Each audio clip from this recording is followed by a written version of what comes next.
Monaco, Grand Prix Sunday. Car number 8, Ayrton Senna's, is ready to race. For the mechanics who prepare and maintain his car, their job is almost done.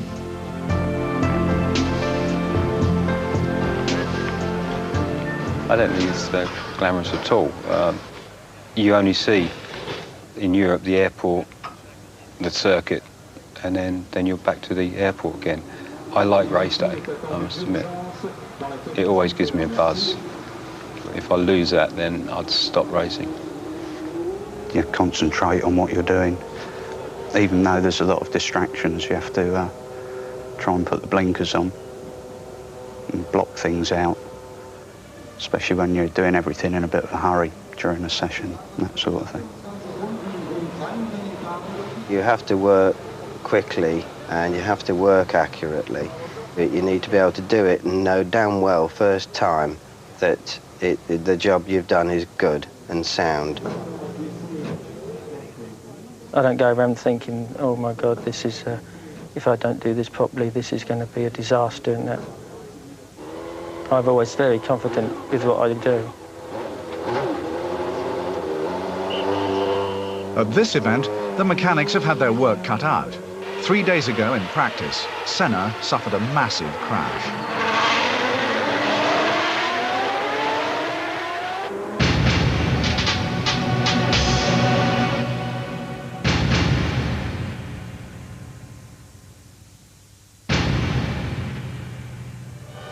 The car looks like a write-off, and most times it would have been. But this morning, the team has other ideas. Mary, is it your channel too? Yes, can you see? I'm just walking up there, I'm running up there. We have to get the car back. Senna is bruised, but safe. Ron Dennis, the McLaren boss, decides to attempt to rebuild the car in time for the afternoon qualifying session. The mechanics have 2 hours to do the job.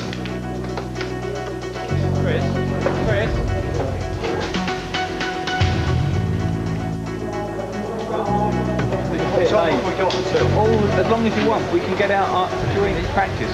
Right, let's do it over there. First reaction was that there's no way we could have got it out for the afternoon just by looking at it. We need one on each corner and one on the front.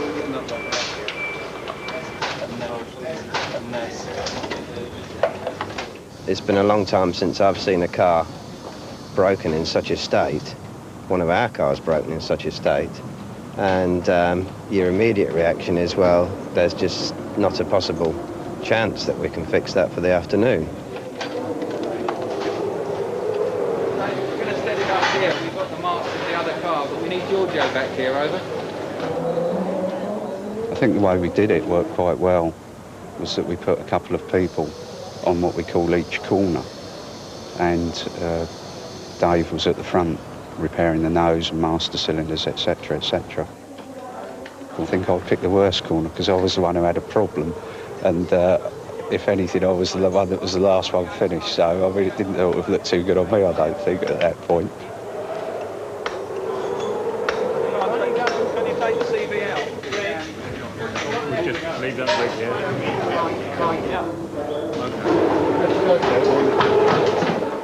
Ayrton Senna hurt his thumb in the crash, so he's checking to see if he can still handle the steering wheel.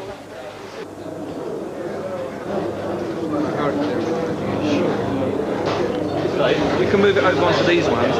They're ready to go. Are we saying that he's going to lead from here, or Lead from here and go into the pit lane, and you can spend a bit more time on it. We'll do the corner weights here. I'm pleased to say an incident as big as that, only once, you know, like every 3 or 4 years. There have been accidents and been damaged between sessions before, but that was almost obliterated, that car. And that was a full-on, all hands on deck to turn it around and get it out.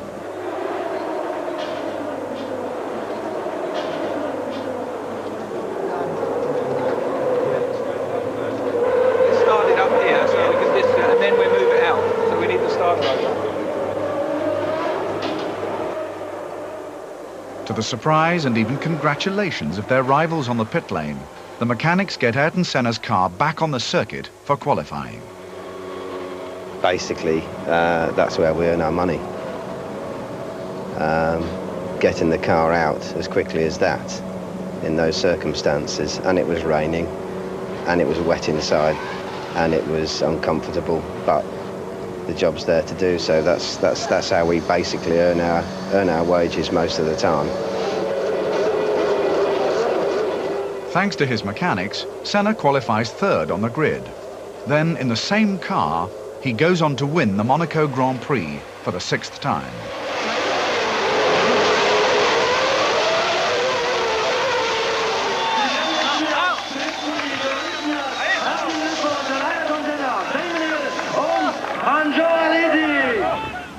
Here in Woking, Surrey, is where a Grand Prix begins for the mechanics. They are stripping down and reassembling the cars for the French Grand Prix. Most people don't realise just how much work goes into the preparation of the cars. The question I'm always asked is, what do you do between races? The fact is people think we just go from one race to another. 9-4. No, every meeting, even between this French one and the British, we'll come back to the factory and prepare the cars here. Okay. 17.1. So you want a large one? The crew of car number 8 go to 16 Grand Prix events a year, and all but 2 start in the departure lounge of an airport, usually early in the morning. You're all part of the team, aren't you? You're all just sat together anyway. Doesn't really matter. If you Like can, most, yeah. The team's advance party bound for France is 40 strong. Even on journeys, a strict dress code applies.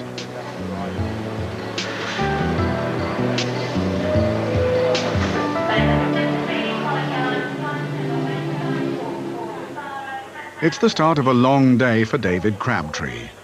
He can only guess when he'll see his hotel tonight. Hopefully. Well, it'd be nice to see it. It's around about 7 or 8 o'clock tonight. But it depends how much work we've got.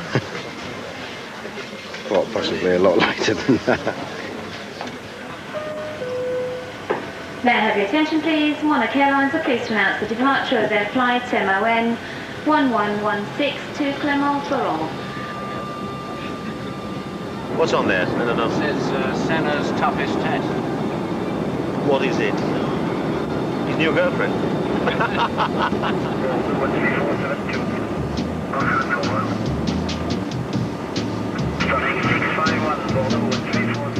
By mid-morning, the team is in France, en route to the circuit of Magny-Cours. It's a 2-hour drive, the best view of France they'll get for the next few days. I don't mind driving. I always get the best seat. I've actually been driving McLarens longer than Ayrton Senna.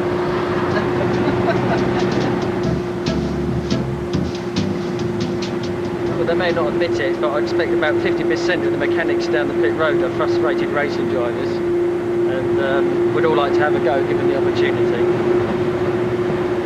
Chances of getting lost are pretty good, I should imagine.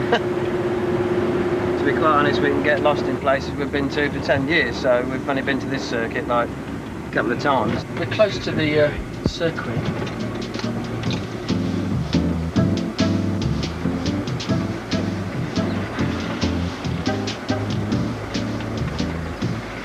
Hello! You're down the proper route now. Yeah? Yeah. In fact, you've seen that then, have you? Yeah, we've seen it.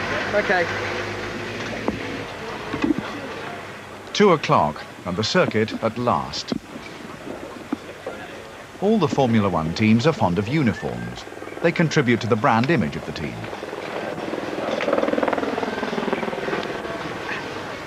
What song shall I dress today? For most mechanics, Formula One is more a way of life than a job. They work long hours in difficult conditions, but they've a stake in winning. They all get a bonus if the team finishes in the points. For Paul Simpson and his team, the Grand Prix now begins in earnest. For the next 3 days, and very probably 2 nights, their world will literally be the pits.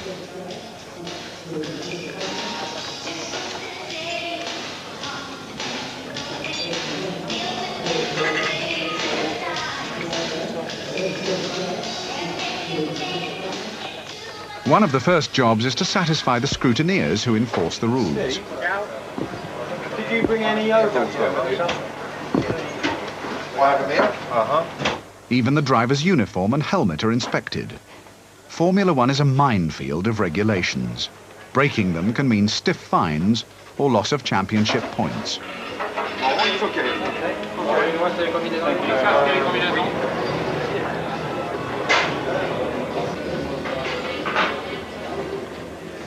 Formula One cars have become more and more sophisticated, a mixed blessing for those who have to look after them.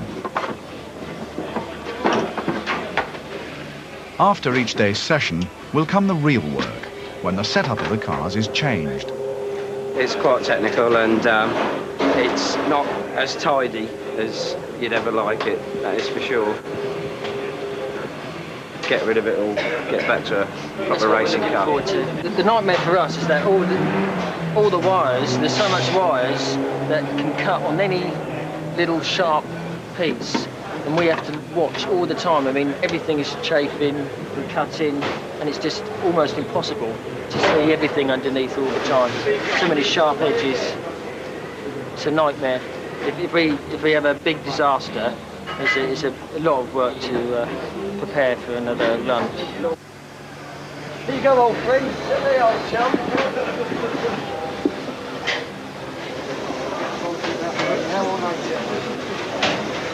Oh, get out! Join in a little bit, will you? Stop hiding.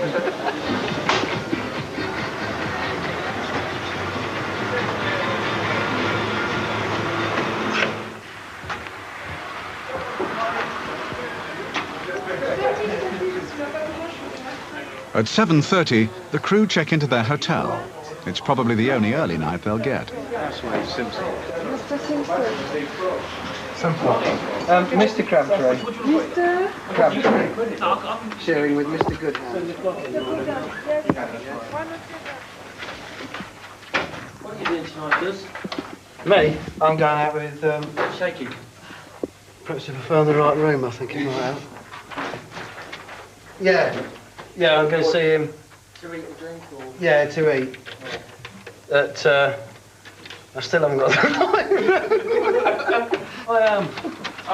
Come in. Thank you. Good night. See you in the morning. Yeah, good night then. The guy I share a room with, Rick, who's in charge of Michael's car, has gone down with a virus. So I'm on my own this time. That's what he thinks. Nobody likes always on his own, every race. Every race, by himself. It's his drinking problem.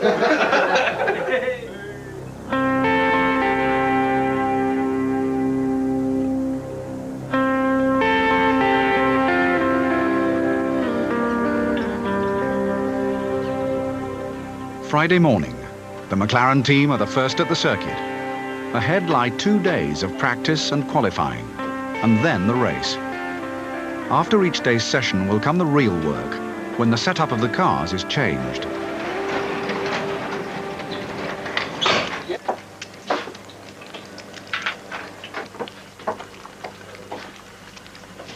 Hello, girlies. Hello. Wherever they are in the world, there's always one thing to remind them of home. Cheers, dudes. That was a good egg. What can I do for you? Everything's 2 of your finest eggs with bacon, please. For the mechanics, this could well be the last sit-down meal of the day, though that might come as a relief to a fragile Gary Wheeler. Couldn't manage to shake. Cereals, thank you very much. Are you sure you don't want some cooked breakfast, Gary? Cool. Get it down. Get it down. I've just put one out, thanks. Oh, look at all that grease and oil. Yeah. Another bottle of wine, guys? Don't drink much, thanks, Steve. No, we can't. I think Senna's all right, Gary. Senna who? Look at the wind direction now, because time tomorrow is what, 1 or 2 o'clock the race. For the crew on car 8, these are the 2 men that matter, Ayrton Senna and his race engineer, Giorgio Ascanelli. Whenever they put their heads together, it means more changes to the car. Yes! That's made this line away. It's Giorgio's responsibility to decide how car 8 is set up, and Paul Simpson's job to ensure that it gets done. And it's time to get started.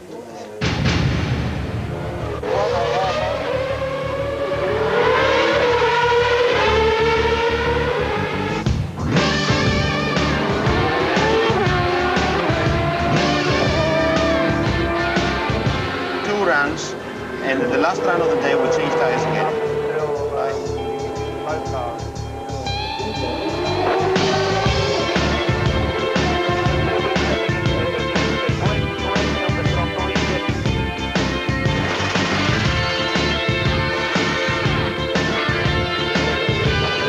Are you doing something?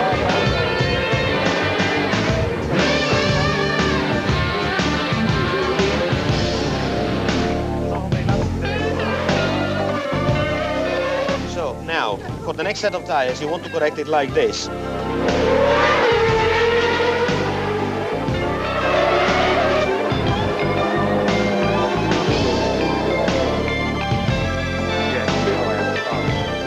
After today's practice, the car's setup needs some adjustments. Mark Lunnan is in charge of the gearbox on Senna's car. I'm changing the gear ratios at the moment. They're somewhat hot, though, so I have to do it rather carefully. The oil temperature is about 100 degrees at present, which is its usual operating temperature. Ed feels that the ratios that are in the gearbox at present are not suitable, so I'll probably go for slightly shorter ratios to give him more flexibility. It's a question of taking it apart, putting it back together again. We'll do this maybe 5-6 times in a weekend on each car. Some circuits you can even change 5th or 6th gear if the wind changes direction. And you had to move the low drag on gearbox as well. And gearbox always have no drag. You understand? I got completely... Ayrton Senna is famous for making great demands on himself and others, something his #1 mechanic Paul Harding is used to now. I think there's respect, and I think possibly it goes both ways. I get on well with Ayrton. From a mechanic's point of view, I don't have any problems, as long as everything's going okay. But obviously, in the heat of the moment, if things go wrong, then tempers can get a bit frayed. But I think you have to be fairly strong. And if you know that you're right, you have to say that you are right. And I think he accepts that. But if something goes wrong, just apologise and say I'm very sorry. And normally it's okay. I think that if it wasn't, things would have happened by now. They deal with a very big responsibility, which is safety. So when they put a wheel in place, or brakes in place, or a wing, or a gearbox, or an engine, or cooling systems, lubricating systems, they are dealing with your life. If they get it wrong and you go on the circuit and you have a technical failure as a result of one of their mistakes, that is bad. And they are the ones that in the end put this thing together. So they have the ability to create, innovate by themselves, and as much as they are important in that aspect, they are also important as enthusiasts. They are all racers. I think personally that Ayrton Senna is the finest racing driver of his era. He's quick, he's brave, and he gives more than 100% all the time. It must be difficult to work with a driver. Come Sunday afternoon, is prepared to race for 7th, 8th place. I like to work with a guy that will race to come first. Whether he's got a good car or a mediocre car, I like to see the guy try.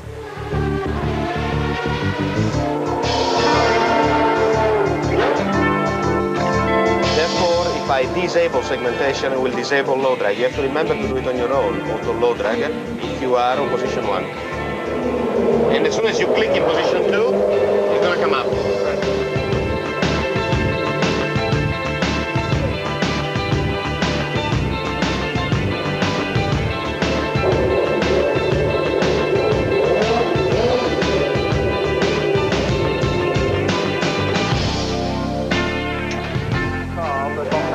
If you feel it coming in, it's going to come coming off a little.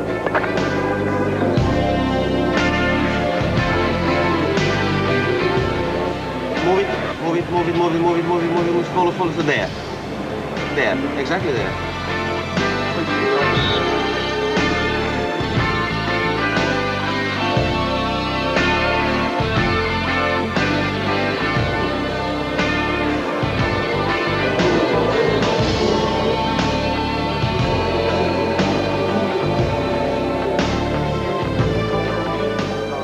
On the eve of the race, there is always more work to do on the cars. Another long night for the mechanics. We got an ice cream for me. Oh, look, I get first choice for a change. Come on, I always come to you guys first. Oh, look at these. No, there's about 5 varieties. Mars. Shaky, crabbers, Mars, nuts, crunch, some nougat-y sort of thing. That's like a nougat, frozen nougat.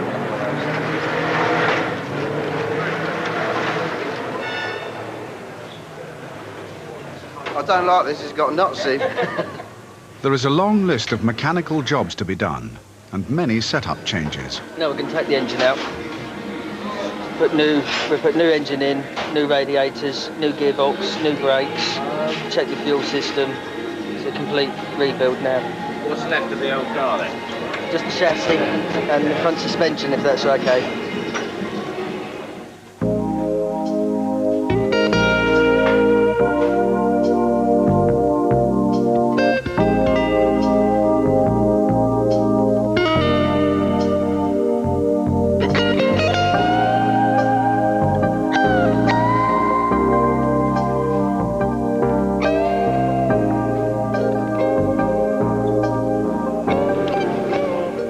Well, it's 10:30 now, and you see that there's still quite a lot of teams still here. This is normal for us.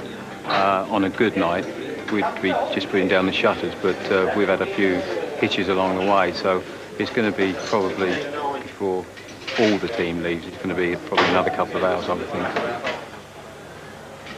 This is probably an average Saturday night for us. It normally goes on till midnight, Saturday nights do. There's not a lot of people actually do series this time of the night, to be honest. This is the side of Formula One that people don't quite understand. This is the glamour, is it? Yeah, I suppose it does have its glamorous sides, what they see on the television, but look around now, there's not much glamour, is there?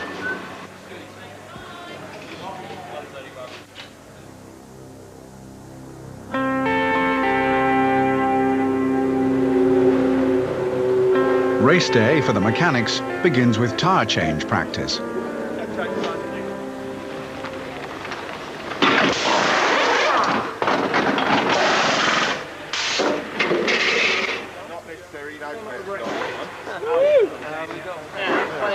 Okay, go. Stop doing forward one.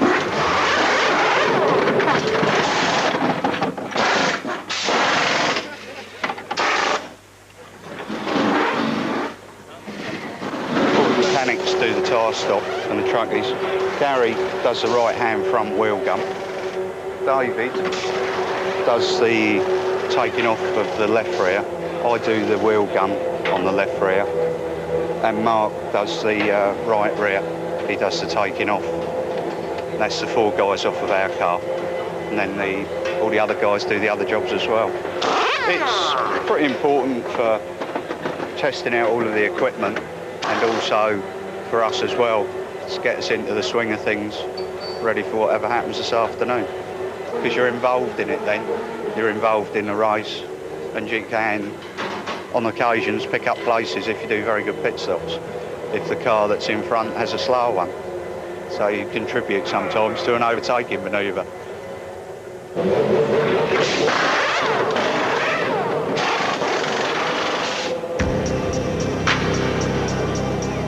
It's not long now before the start of the French Grand Prix.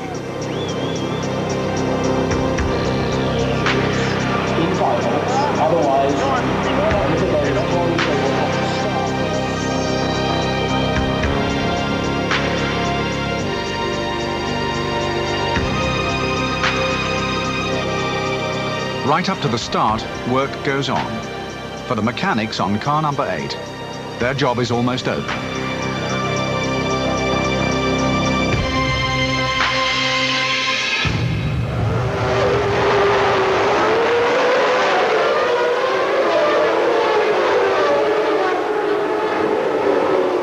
After 3 long days and 2 late nights, now the crew can only wait.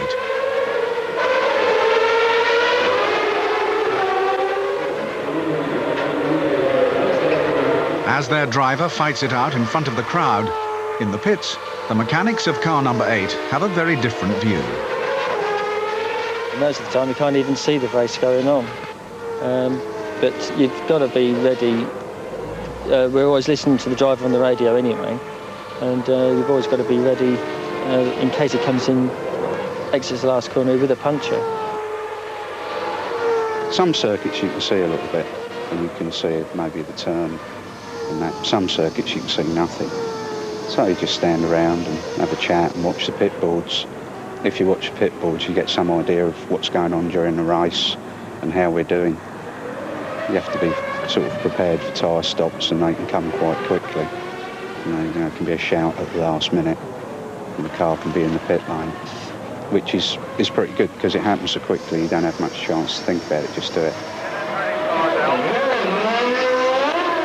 I personally have never actually been to see a Grand Prix. I wouldn't know what one looked like if it hit me in the face, to be honest. I've never ever seen a Grand Prix. In the event, Senna came 4th and Michael Andretti, McLaren's other driver, 6th.